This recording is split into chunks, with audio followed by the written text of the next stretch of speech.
मछुआरे भाई बहनों के हितों के साथ कभी भी समझौता नहीं करेगा। नमस्कार दोस्तों, कैसे हैं आप सब। आई होप कि आप लोग अच्छे होंगे। दोस्तों, आप सबको पता है कि भारत और अमेरिका के बीच में तनाव बढ़ता जा रहा है। आपको ये भी पता है कि अमेरिका ने भारत के ऊपर पहले 25% और उसके बाद एडिशनल 25% टैरिफ यानी कि टोटल 50% टैरिफ लगा दिया है। इसके साथ ही साथ अमेरिका ने भारत जो रसिया से तेल और हथियार खरीदता है उसको भी कॉल आउट किया है, जिसके जवाब में भारत ने भी अमेरिका को और अमेरिका के राष्ट्रपति डोनाल्ड ट्रंप को करारा जवाब दिया है। बात इस कदर बढ़ गई है कि अब भारत के प्रधानमंत्री नरेंद्र मोदी जी को सामने आके ये कहना पड़ा कि भारत किसी भी तरीके से अपने किसानों के साथ, अपने मछुआरों के साथ, अपने लोगों के साथ, अपने देशवासियों के साथ खड़ा रहेगा। भारत के प्रधानमंत्री को कहना पड़ा और उन्होंने क्या कहा है, मैं चाहता हूं कि आप लोग इस वीडियो के माध्यम से खुद ही सुने। हमारे लिए अपने किसानों का हित सर्वोच्च प्राथमिकता है।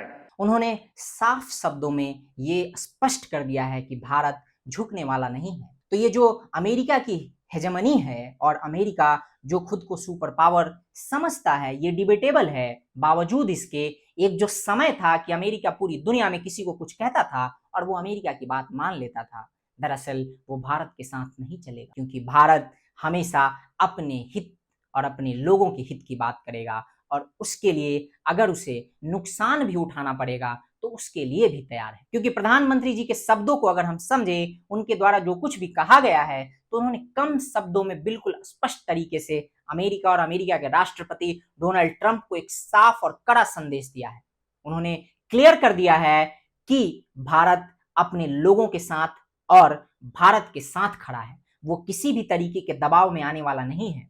और ये जो सारा प्रयास किया जा रहा है अमेरिका के राष्ट्रपति डोनाल्ड ट्रंप के द्वारा कि किसी भी तरीके से भारत अपने एग्रीकल्चर को, अपने फार्म सेक्टर को, दूध उत्पादन सेक्टर को ओपन करे, जिससे कि अमेरिका की जो लॉबी है, agri lobby, agriculture lobby, pharma lobby, pharma यहाँ मेडिकल से रिलेटेड नहीं है दोस्तों, बल्कि फार्मा मीन्स फार्मर लॉबी, किसानों की जो लॉबी है जो दुग्ध उत्पादन करती है, इनकी जो लॉबीज है ये किसी भी तरीके से भारत में अपना पैर जमाना चाहती हैं या उसका प्रयास कर रहे हैं ये लोग। क्योंकि भारत का जो मार्केट है वो काफी बड़ा है।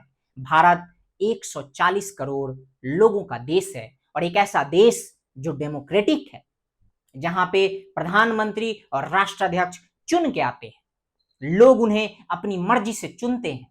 और इस बात से न सिर्फ अमेरिका बल्कि दुनिया के कई देशों को काफी समस्या है और ये हमेशा से प्रयास किया जा रहा है कि किस तरीके से भारत में एक अशांति और स्थिरता पैदा किया जा सके। दोस्तों, हमने पहले भी देखा है कि किस तरीके से भारत में जो फार्मर प्रोटेस्ट कराया गया था, उस समय में भी जो फंडिंग आई थी वो कहां से आई थी, ये जग जाहिर है, ये किसी से छुपा नहीं है। और ये जो कुछ भी टैरिफ का खेल चल रहा है ट्रंप के द्वारा या फिर अमेरिका के द्वारा, उन सब के पीछे सिर्फ एक ही मकसद है कि किसी भी तरीके से भारत को प्रेशराइज किया जाए और भारत को अपने टर्म्स पे, यानी कि अमेरिका ये चाहता है कि अमेरिका अपने टर्म्स पे भारत के साथ डील साइन करे, जिसमें भारत अपने एग्रीकल्चर सेक्टर को, अपने फार्म सेक्टर को और भी जो कुछ सेक्टर्स हैं उनको ओपन करे, जिससे कि अमेरिकी जो लॉबीज हैं वो यहाँ पे आके इन्वेस्ट करें और उसको यूटिलाइज करें, उसका दोहन और शोषण करें। लेकिन हमारे देश की सरकार ने, हमारे देश के प्रधानमंत्री ने ये साफ शब्दों में क्लियर कर दिया है, स्पष्ट कर दिया है कि भारत किसी भी तरीके से अपने देश के किसानों के हितों की रक्षा करेगा, उससे समझौता नहीं करेगा। अपने देश के उन लोगों की हितों की रक्षा करेगा जो लोग दूध उत्पादन करते हैं, जो लोग मत्स्य यानी कि मछली के उद्योग या धंधे में हैं, जुड़े हुए हैं उससे, जो लोग किसान हैं, जो लोग खेती बाड़ी करते हैं। और भारत उनके हितों के साथ, भारत के हितों के साथ, भारतवासियों के हितों के साथ समझौता नहीं करेगा। भले ही इसके लिए भारत को नुकसान झेलना पड़े, भारत उसके लिए भी तैयार है, क्योंकि प्रधानमंत्री जी ने अपने भाषण में क्लियरली कहा है कि अगर उन्हें पर्सनल क्षति भी होती है तो भी वो अपने देश और अपने देशवासियों के हितों से समझौता नहीं करेंगे और भारत झुकेगा नहीं। तो ट्रंप को ये सोचना होगा कि दरअसल ये वो भारत नहीं है जो कभी वेस्ट के दबाव में आ जाया करता था। ये वो भारत है जो डंके की चोट पे खड़ा होके अपनी रीढ़ की हड्डी को सीधा रखते हुए आंख से आंख मिला के बिना किसी के दबाव में आए अपने हित की बात करना जानता है, जो किसी के दबाव में नहीं आता, जो किसी के प्रभाव में नहीं आता, बल्कि वो मित्रता, मैत्री और संधि में भरोसा रखता है।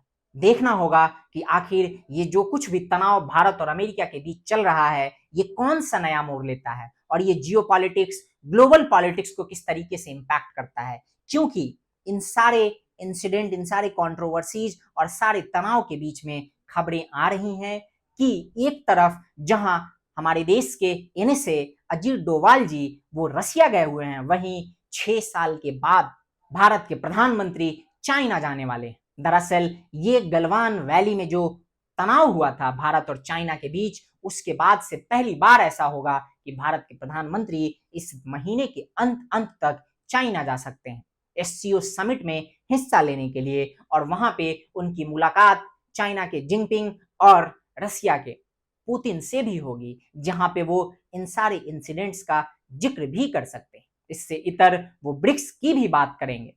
तो दोस्तों, जो पूरा मसला है वो काफी इंटरेस्टिंग होते जा रहा है जियोपॉलिटिक्स और ग्लोबल पॉलिटिक्स के मद्देनजर। बाकी आप लोगों को क्या लगता है कि ये जो पूरा इंसिडेंट हो रहा है, भारत और अमेरिका के बीच में जो तनाव बढ़ता जा रहा है, उसका दूरगामी परिणाम क्या होगा, कितना बड़ा होगा और भारत को कैसे उससे कोप अप करना है, ये सारी चीजें आप हमें कमेंट के माध्यम से बता सकते हैं। बाकी मिलते हैं अगले वीडियो में। टिल देन, जय हिंद, जय भारत, नमस्कार।